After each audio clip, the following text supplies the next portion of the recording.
भीषण युद्ध से दहला मध्य पूर्व, जिसका असर दुनिया भर में दिखाई दिया।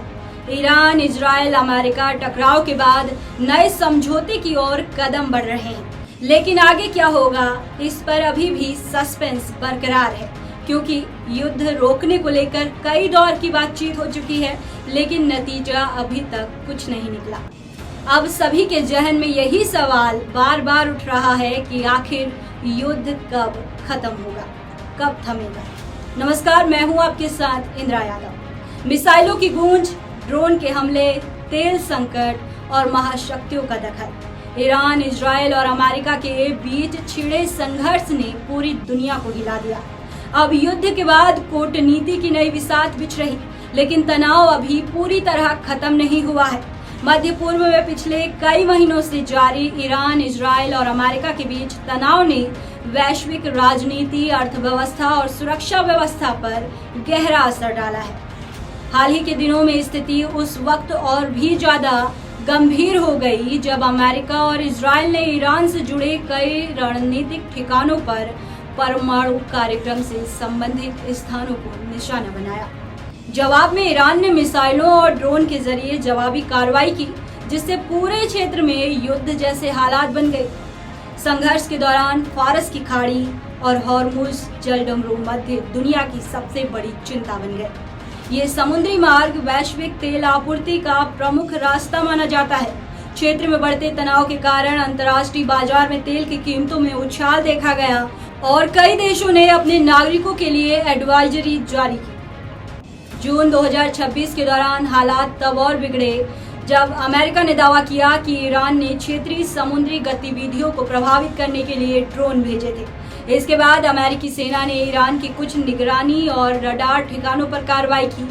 दूसरी ओर ईरान ने अमेरिका पर संघर्ष विराम के उल्लंघन का आरोप लगाया और जवाबी कार्रवाई की चेतावनी दी। हालांकि कई दौर की बातचीत और अंतर्राष्ट्रीय दबाव के बाद अब स्थिति में कुछ नरमी दिखाई दे रही। अमेरिका और ईरान के बीच हाल ही में हुई वार्ताओं में महत्वपूर्ण प्रगति सामने आई। ईरान ने संयुक्त राष्ट्र की परमाणु निगरानी एजेंसी के निरीक्षकों को दोबारा प्रवेश देने पर सहमति जताई है। इसके बदले अमेरिका ने ईरान के तेल निर्यात पर लगी कुछ पाबंदियों में अस्थायी राहत देने की घोषणा की है। विशेषज्ञों का मानना है कि ये कदम लंबे समय से चले आ रहे परमाणु विवाद को सुलझाने की दिशा में एक अहम पहल हो सकता है। अमेरिका और ईरान के बीच चल रही बातचीत में तेल व्यापार, क्षेत्रीय सुरक्षा और परमाणु कार्यक्रम जैसे मुद्दे प्रमुख हैं। इजराइल की ओर से भी हालात पर लगातार नजर रखी जा रही है। उत्तरी इजराइल में लगाए गए कई सुरक्षा प्रतिबंध हाल ही में हटाए गए हैं, जिसे क्षेत्र में तनाव कम होने के संकेत के रूप में देखा जा रहा। हालांकि लेबनान और हिजबुल्लाह से जुड़े मुद्दे अभी भी पूरी तरह हल नहीं हुए हैं और सुरक्षा एजेंसियां सतर्क बनी हुई हैं। इस पूरे संघर्ष का असर सिर्फ मध्य पूर्व तक सीमित नहीं रहा। एशिया, यूरोप और अमेरिका के बाजारों में भी इसका प्रभाव देखने को मिला है। ऊर्जा, सुरक्षा, व्यापारिक मार्गों और वैश्विक निवेशकों की चिंताओं ने कई देशों की आर्थिक नीतियों को प्रभावित किया है। भारत समेत कई देशों ने क्षेत्र में रहने वाले अपने नागरिकों की सुरक्षा पर विशेष ध्यान दिया। फिलहाल सबसे बड़ी खबर ये है कि युद्ध की तीव्रता पहले की तुलना में कम हुई है और कूटनीतिक प्रयास तेज हो गए हैं। लेकिन जानकारों का मानना है कि ईरान के परमाणु कार्यक्रम, इजराइल की सुरक्षा चिंताओं और अमेरिका की क्षेत्रीय रणनीति को लेकर मतभेद अभी भी बने हुए हैं। ऐसे में मध्य पूर्व में स्थायी शांति का रास्ता अभी आसान नहीं दिखता।